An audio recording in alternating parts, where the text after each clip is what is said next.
welcome back to our channel. My name is Josh, and if you are new here, please do consider subscribing so that we can have more car content made just for you. So we are here now at SM Lanang Premier at Isuzu's Mindanao Introduction of the 2024 Isuzu DMax. So what we have here today is the Isuzu DMax LSE 4x4 variant. So there are a lot of options to choose from, especially at the mid-trim. But what we have here today is the LSE 4x4. And mind you guys, there is now a 4x2 option of the LSE variant. So can you see the difference of the 2024 Isuzu D-Max compared to the last year's Isuzu D-Max?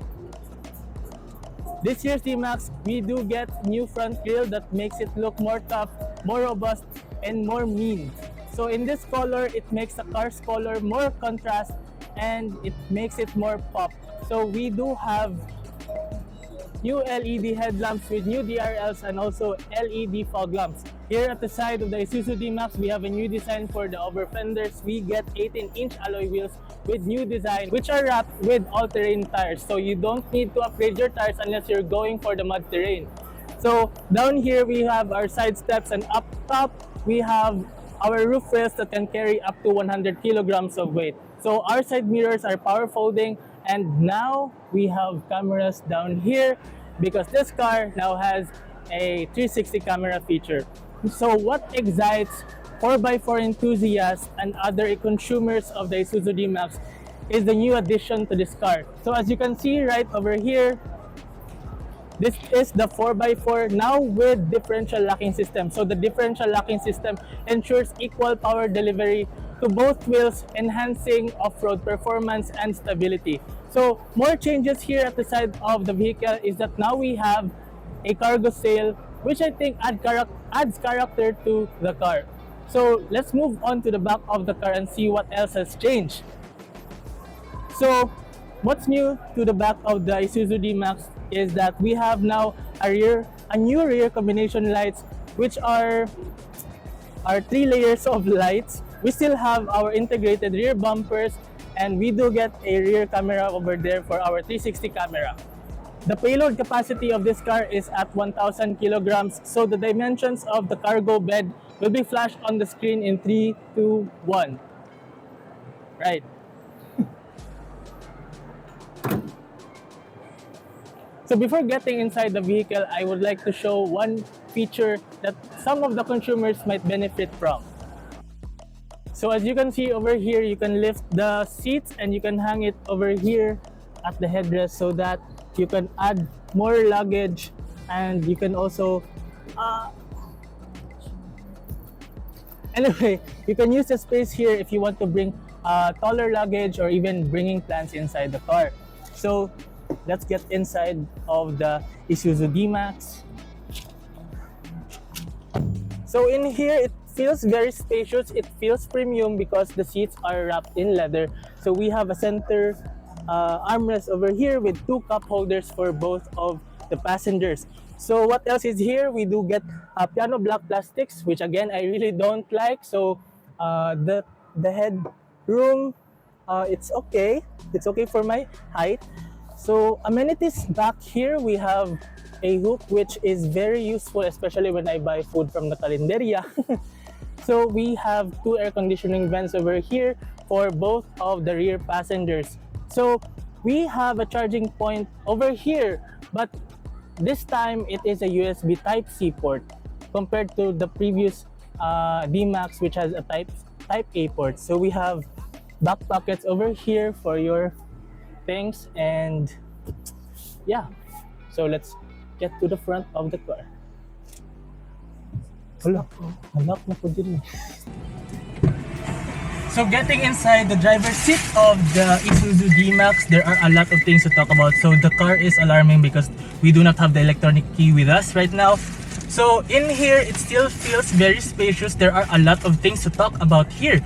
Everything here is refined. So starting with the steering wheel is wrapped in leather. So this is a multifunctional steering wheel. So on the left side, we have our audio controls, and on the right side, we have our advanced driving assist controls. Like for example, the adaptive cruise control that have stop and go function. So what else is new to this car? The instrument cluster is new. It now has a 7-inch multi-information display, but it is not fully digital. It is a combination of digital and analog clusters. So your tachometer, your oil temperature, and your fuel gauge are still analog, but everything else is digital. So we also do get the same screen size of infotainment display, which is 10.1, but this one now has an upgraded or a new user interface, which I like better. Now we have the around view monitor because this car now has a 360 camera function. So this is the 360 view, and then you can check, or you can choose which side you want to look at right there. So yeah. So what else is new to this car? We now have a DVR, a digital video recorder, built into this car, which I think is very useful in so many scenarios, especially during accidents. So you can just download the footage and submit it to the authorities. In addition to the infotainment system, it is equipped with Apple CarPlay and Android Auto, which are both connected to your phone wirelessly, so you do not have to worry about wires and whatnot. So to complement that, this car also now comes with a wireless charging pad, which requires you to close all the doors before you can use it. The air conditioning system in this car is dual zone, and we'll also have a rear vents for our rear passengers so that they can also enjoy the cool air. So here at the gear selector, before there are a lot of blank spaces, but now it is occupied. Everything is occupied here. So we have our traction control system with rough terrain mode. Our differential locking system, this car now has a differential locking system. Your around view monitor button is also here so that you can easily access your 360 camera. Our hill descent control is right over there, and also we have our button for our parking sensors. And lastly, we have the slot for our flash drive, so whenever we want to download our footage from the DVR, we can do that right over there. So up here we have our controls for the light, and we also have a storage for our sunglasses still. So the roof is in black, which I like better than the white because this one is easier to maintain. So we also have a new design right over here at the door panel, same as that as the X-Force, I think. So this is what they call the Miura design.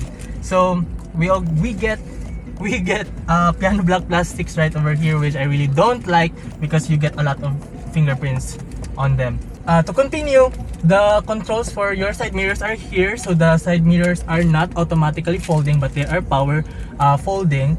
We have here our door lock controls, our mirror controls. Let's see if it's automatic. So yeah, it's automatic for both up and down. So that is a very nice feature. So what else I love about this car is that there are a lot of storages around here. So one here at the top, so you do not just here. Now you do not just get one glove box, but you get two up here and down here.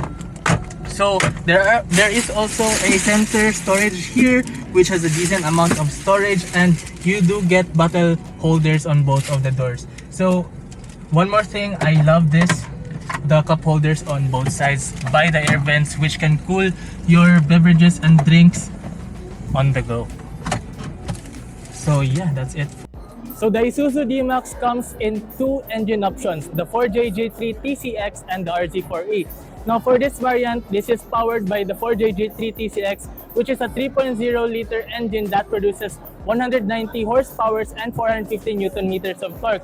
So as you can see in the engine bay, everything is situated high above from the ground, which is very nice for a pickup truck. So what I think is most important here is the placement of the air intake. So as you can see, the air intake is situated or placed right above here, which gives this car a wading depth capacity of 800 millimeters, which is great enough to conquering bearable floods here in the Philippines, especially during the rainy season. So one more thing to find out about the Isuzu DMax, its price. So I will be flashing the prices right over here. So that is it for our quick run through of the 2024 Isuzu DMax. So what are your thoughts about this car? Please let me know at the comment section, and if you like this video, don't forget to give it a thumbs up. Don't forget to subscribe on our channel so that we can create more video contents about cars made just for you. So that is it, guys. See you on my next video. Bye!